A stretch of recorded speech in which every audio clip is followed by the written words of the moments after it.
guys, welcome back to Shini's kitchen. അപ്പോൾ ഇന്നുണ്ടായിരിക്കുന്ന recipe instant ആയിട്ട് നമുക്ക് ബ്രെഡ് കൊണ്ട് തയ്യാറാക്കാൻ പറ്റുന്ന ഗുലാബ് ജാമുൻ റെസിപ്പിയാണ്. അപ്പോൾ നമുക്ക് നോക്കാം ഇത് എങ്ങനെയാണ് തയ്യാറാക്കുന്നതെന്ന്. അതിനു വേണ്ടിയിട്ട് ഞാൻ ഒരു പാത്രത്തിൽ 1/2 കപ്പ് വെള്ളം ഒഴിച്ചെടുക്കുകയാണ്. സെയിം ആ 1/2 കപ്പ് അളവിൽ തന്നെ ഞാൻ ഇതിലേക്ക് പഞ്ചസാര ചേർത്ത് കൊടുക്കുകയാണ്. ഇനിയിപ്പോൾ ഈ പഞ്ചസാര നന്നായിട്ടൊന്ന് അലിഞ്ഞ് ഒന്ന് വരണം. അപ്പോൾ ഏകദേശം ഒരു 3 മിനിറ്റ് വേണ്ടി വരും ഇതിങ്ങനെ ഒന്ന് റെഡി ആയിട്ട് വരാൻ വേണ്ടിയിട്ട്. ഇത് നന്നായിട്ടൊന്ന് തിളച്ച് വരുന്ന സമയത്ത് നിങ്ങൾക്ക് ഇതിലേക്ക് ഏലക്കായും അതുപോലെ തന്നെ റോസ് വാട്ടറും ചേർത്ത് കൊടുക്കാവുന്നതാണ്. അപ്പോൾ ഞാനിവിടെ 2 ഏലക്ക മാത്രമേ ചേർക്കുന്നുള്ളൂ. നിങ്ങളിങ്ങനെ കയ്യിലെടുത്ത് നോക്കുമ്പോൾ ജസ്റ്റ് ഒന്ന് സ്റ്റിക്ക് ആവണം, അതുവരെ നിങ്ങളൊന്ന് റെഡിയാക്കിയാൽ മതി. പിന്നെ നമ്മളിതിലേക്ക് ഗുലാബ് ജാമുൻ ഇട്ടതിന് ശേഷവും ഒരു 2 മിനിറ്റ് ഒന്ന് തിളപ്പിക്കുന്നുണ്ട്. ഇതുപോലെ തന്നെ കടല ഈ ഒരു തിക്നെസ്സിലാണ് നമുക്കിത് വേണ്ടത്.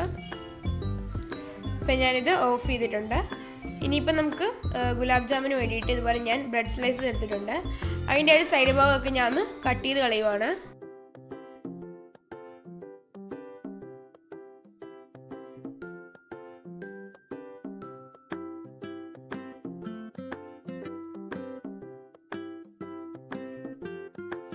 ഇപ്പം ഞാൻ ഇതിൻ്റെ സൈഡ് ഭാഗമൊക്കെ കട്ട് ചെയ്ത് കളഞ്ഞിട്ടുണ്ട്. ഇനിയിപ്പോൾ നമുക്കിത് ചെറിയ പീസസ് ആയിട്ട് കട്ട് ചെയ്തിട്ടെടുക്കാം. അപ്പോൾ നമുക്കിതൊന്ന് ജസ്റ്റ് നമ്മളൊന്ന് പാല് യൂസ് ചെയ്തിട്ടൊന്ന് കുഴച്ചെടുക്കുന്നുണ്ട്. ആ സമയം നമുക്ക് ഈസി ആയിട്ടൊന്ന് ചെയ്യാൻ വേണ്ടിയിട്ടാണ് ഇതുപോലെ ഞാൻ ഒന്ന് കട്ട് ചെയ്യുന്നത്.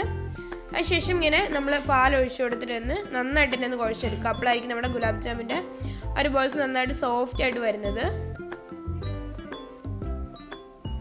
അപ്പോൾ ഒരു 2-3 ടേബിൾ സ്പൂൺ ഒഴിച്ചിട്ട് ഒന്നിങ്ങനെ ആക്കിയെടുക്കുക.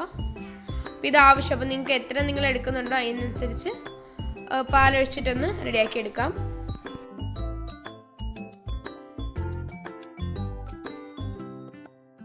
അപ്പോൾ ഇതേപോലെ നല്ല സോഫ്റ്റ് ആയിട്ടൊന്ന് കുഴച്ചെടുക്കുക. അതിനുശേഷം ഇതിൽ നിന്ന് ഇതുപോലെ ഒരു ബോൾ എടുത്തതിന് ശേഷം ഇതുപോലെ റൗണ്ട് ആക്കിയിട്ട് ഒന്ന് ജസ്റ്റ് ഒന്ന് സ്പേസ് ഒന്ന് ഇങ്ങനെ ആക്കുക. അതിനുശേഷം ഇതിലേക്ക് കുറച്ച് ഡ്രൈ ഫ്രൂട്ട്സ് നിങ്ങൾക്ക് ഇഷ്ടമുണ്ടെങ്കിൽ വെച്ച് കൊടുക്കാം, ഇല്ലെങ്കിൽ വേണ്ട. അപ്പം ഞാനിവിടെ കുറച്ച് കിസ്മിസും അതുപോലെ തന്നെ കാഷ്നട്ട്സും ഇതിൻ്റെ അതിങ്ങനെ ഒന്ന് വെച്ച് കൊടുക്കുവാണ്. അതിനുശേഷം നന്നായിട്ടൊന്ന് റോൾ ചെയ്തെടുക്കുവാണ്. ഇനി നമുക്ക് എല്ലാം ഇതുപോലെ തന്നെ ഒന്ന് റെഡിയാക്കി എടുക്കാം. ഇപ്പം ഞാൻ ഇത് ഫ്രൈ ചെയ്യാൻ ആവശ്യമായിട്ടുള്ള ഓയിൽ ഒരു പാനിലേക്ക് ഒഴിച്ചു കൊടുക്കുവാണ്. ഇനി ഒരു ഗുലാബ് ജാമുൻ ഇട്ടിട്ട് ഞാൻ ഒന്ന് ഫ്രൈ ചെയ്തെടുക്കുവാണ്.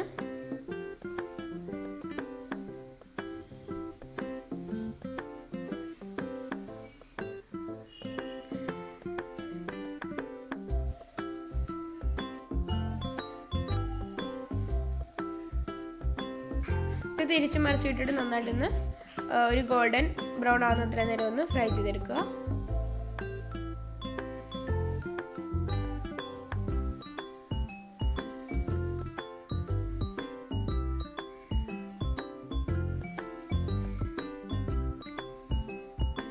ഇതിപ്പോൾ നന്നായിട്ട് തന്നെ ഫ്രൈ ആയിട്ടുണ്ട്. ഇനിയിപ്പോൾ നമുക്കിത് എണ്ണയിൽ നിന്ന് കോരി മാറ്റാം. അതിനുശേഷം ഞാൻ ഈ പഞ്ചസാര പാനിലേക്ക് ഇത് ഇട്ട് കൊടുക്കുകയാണ്.